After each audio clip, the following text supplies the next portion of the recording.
Assalamualaikum warahmatullahi wabarakatuh. Nama saya Muhammad Irhan Khairullah. Saya berasal dari kelas 1 TIE. Di sini saya akan menjelaskan tugas array 2 dimensi. Dan saya akan menjelaskan tugas 2. Yang dimana soalnya seorang guru ingin menyimpan data NIM, nama, umur, dan alamat dari 10 siswanya dalam sebuah array 2 dimensi. Buatlah sebuah program dan flowchart yang dapat membantu guru tersebut menginputkan 10 nama, NIM, umur, dan alamat dari siswanya dan menampilkannya kembali ke layar komputer. Oke, langsung aja kita masuk ke NetBeans atau Java-nya. Nah, di sini. Di sini kita mulai seperti biasa menggunakan public class, nama kelasnya. Dan di sini karena kita butuh menginputkan sebuah data ke dalam array, jadi kita menggunakan import. Di sini saya menggunakan metode scanner. Jadi import Java util scanner. Di antara package dan public class kita import. Setelah itu masukkan public static void main string arg dan masuk ke pembuatan scanner baru. Dengan scanner variabel inputannya, di sini saya menggunakan variabel input sama dengan new scanner system.in. Langsung kita masuk ke deklarasi. Di sini di sini karena di soal nama minta untuk mengprint nama, name, umur, dan alamat. Di sini kita menggunakan tipe data string. Dan di sini saya menggunakan variabel data dalam array. Nah, karena kita menggunakan array, kita menggunakan kurung siku 2 seperti ini. Dan karena kita menggunakan array 2 dimensi, jadi kita menuliskan atau mengetik 2 kurung siku ini untuk memasukkan 2 array. Jadi array 2 dimensi itu adalah di mana ada beberapa array dalam sebuah array.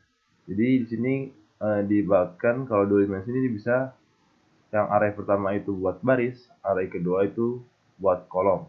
Nah, di sini karena kita butuh menggunakan 10 siswa untuk di-input data-datanya, kita butuh 10, jadi kita tulis 10 di sini untuk baris atau banyaknya siswa yang akan didata.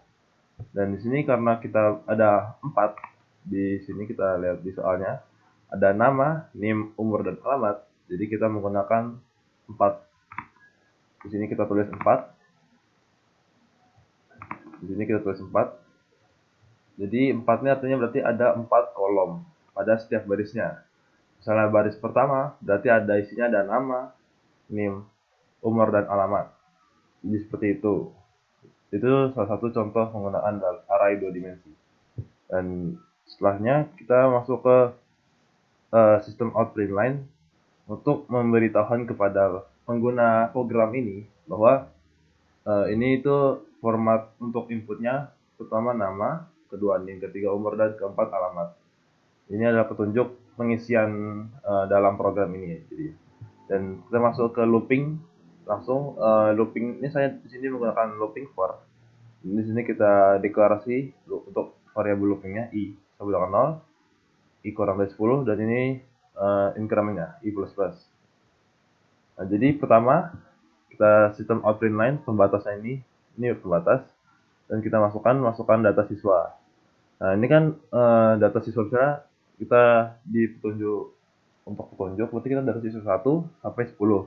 Nah, karena kita menggunakan i sama dengan 0 dan array itu pasti mulai dari 0, jadi kan agak kurang enak ya kalau misalkan masukkan data siswa 0. Jadi biar kayak bisa tahu itu data siswa berapa, kita tambahin 1 di sini. Jadi ini kan 0, jadi 0 tambah 1, 1. Nah, jadi gitu. Masukkan data siswa 1. Nah, setelah itu kita masuk ke bagian bagian input untuk nama, NIM, umur, dan alamat. Dan kita masukkan ke bagian looping kedua, yaitu for kita pakai J untuk variabel looping ini. Dan kita deklarasi sama dengan 0. Dan karena kita ada 4, jadi kita tulis 4. Ada sebanyak 4 kolom. Jadi kan kita mulai dari J0, J1, J2, apa J3. Berarti kan ada 4 tuh ya. Nah, jadi ini kita tulis 4. Sebenarnya bisa menggunakan data titik length ya, tapi kita untuk biar pasti aja pakai 4. Nah, di sini data ini letak datanya berapa yang ingin ditaruh pada saat menginput sebuah nilai variabel. Nah, karena kita menggunakannya mau setiap looping itu di tempat yang berbeda, makanya kita menggunakan variabel i dan j, biar sekalian pas looping pertama di increment, kita ikutkan jadi data 01. Jadi ditaruh di 01, taruh 02, 03, karena mengikuti variabel dari looping ini j. Sama juga seperti ini, kita menggunakan variabel i. Jadi yang pertama kan 00, jadi misalnya namanya Adi. Adi berarti disimpan di data 00. Terus yang looping kedua kan J jadi sama dengan 1, berarti misalnya kan tuh bagian NIM ya. Misalnya NIM-nya 212. Berarti 212 ini akan disimpan di data 01. Dan selanjutnya kan berarti umur. Nah, misalnya umurnya 17, berarti nanti akan disimpan di data 02. Dan alamatnya misalnya Jalan Berlian. Berarti nanti akan disimpan di data 03. Dan pada saat 3 kan akan di-increment J plus plus atau J sampai dengan J tambah 1. Jadi J-nya jadi 4. Nah, setelah dicek ternyata kan udah lebih dari udah nggak kurang dari 4 kan. Karena kita tidak menggunakan kurang dari atau sama dengan dari 4. Jadi kita menggunakan ini menggunakan kurang dari, jadi udah 4 udah nggak termasuk kan. Jadi kita masuk ke for yang pertama lagi untuk melakukan baris baru. Jadi di sini akan melakukan input pada data siswa yang kedua. Dan sama seperti tadi kan jadi i-nya sama i-nya jadi 1 tambah 1, jadi masukkan data siswa yang kedua. Dan akan melakukan looping yang sama sampai 10 kali. 10 baris atau 10 data siswa yang telah diinput. Nah, setelah didapatkan 10 data siswa yang diinput, itu akan melakukan print untuk menunjukkan hasil data siswa yang sudah diinput. Yang sudah diinput. Di sini akan di-print, dan kita akan masukkan menggunakan metode looping yang sama untuk menunjukkan data yang sudah diinput tadi ke layar komputer. Jadi kita menggunakan looping sama, tapi di sini kita ubah jadi variabelnya jadi k, dan otomatis data yang akan kita output di sini kita menggunakan k juga karena sesuai dengan variabel dalam looping for ini. Jadi data siswa pertama masuk ke for looping kedua. Di sini untuk menunjukkan kolomnya, kalau di sini untuk menunjukkan baris, ini untuk menunjukkan kolom. Nah, di sini kita sistem print out data. Data kan ini masih 00 ya. Jadi data 00 Adi. Nah, kita looping lagi. Jadi data 01 kan tadi 212 ya. Jadi akan di print 212. Enter. Terus nanti akan masuk lagi looping sini. Data 02. Data 02 tadi kan 17 ya. Jadi 17 akan di print, enter lagi. Karena menggunakan print line, jadi enter. Setiap ngeprint dan masuk lagi looping ketiga, looping keempat, data 03.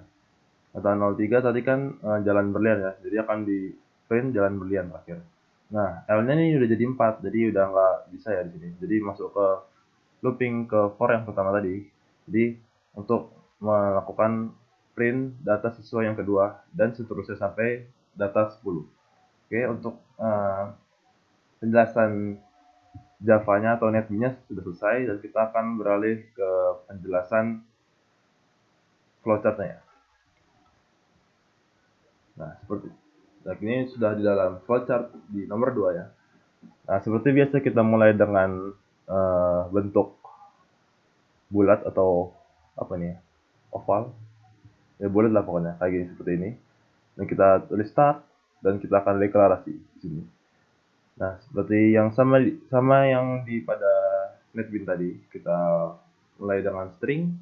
Ini variabel yang kita gunakan data dan pakai kurung siku 2 kali, dan ini tulis kita new karena ini kan variabel yang baru dan belum ditentukan isinya tuh apa. Jadi kita tulis new dan string lagi, dan kita masukkan mau berapa isinya. Setiap eh, dimensi. Ini kan dimensi pertama itu untuk baris, dimensi kedua untuk kolom. Ya, sama sama yang seperti yang tadi. Jadi kita masukkan 10, 4, dan ini berbeda dengan di NetBeans ya. Kalau di NetBeans tadi kan kita bisa melakukan deklarasi pada saat looping for, tapi di sini kita memasukkan variabel loopingnya ke dalam bentuk deklarasi pada di awal. Jadi pada saat melakukan looping tidak perlu dideklarasi lagi karena sudah dideklarasi di awal. Oke, lanjut lagi ke bagian petunjuk untuk pengisian programnya. Nama, NIM, umur, alamat. Nah, sama seperti tadi juga, ini kita masuk looping sama dengan 0.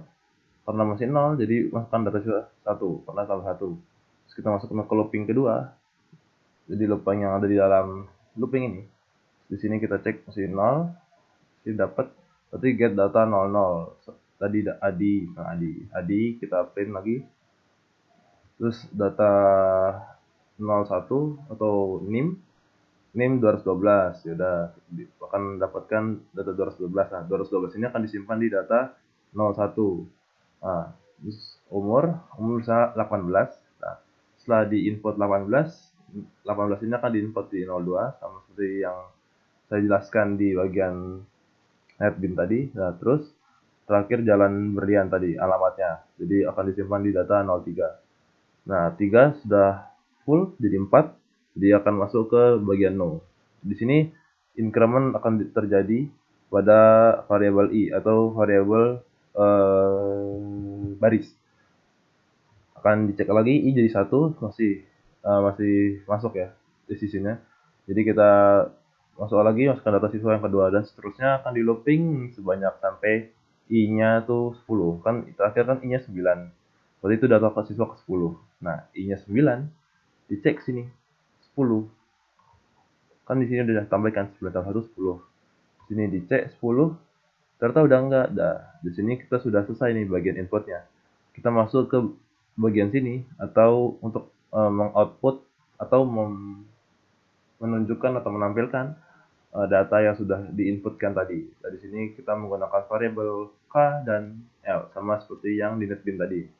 Nah, kita masukkan ke sama dengan 0 deklarasi, terus memberikan nilai kepada k sama dengan 0. Terus kita menggunakan bentuk decision dan bentuk proses ya, atau iya proses atau bentuk trapesium, jajar ginjang, jajar ginjang, print, terus kita print data siswa pertama. Ini dalam masuk tabel proses i sama dengan 0, dan ini masuk tabel decision atau looping yang kedua untuk menunjukkan kolomnya atau menunjukkan nama, NIM, alamat, dan umur. Kita print tadi kan 00 adi, terus di print lagi ke di sini, terus akan masuk ke proses. Jadi 0 dari 1 masih ya dalam decision, terus kita print data 01 atau NIM-nya 212. Terus di sini kita print lagi, di increment lagi, dicek, ditambah jadi 02 untuk umur dan nomor 18 di print, terus lakukan increment, dicek lagi, dan terus sampai 4 sampai alamat.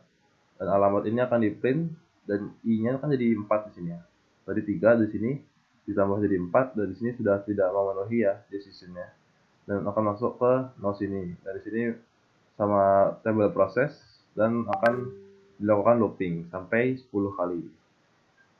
Nah, setelah k-nya di sini kan terakhir 9 ya. Ditambah 1 jadi 10, dan 10 di sini sudah tidak memenuhi. Dan program akan melakukan pengakhiran dengan memasukkan bentuk bulat ini, dan program pun akan berakhir.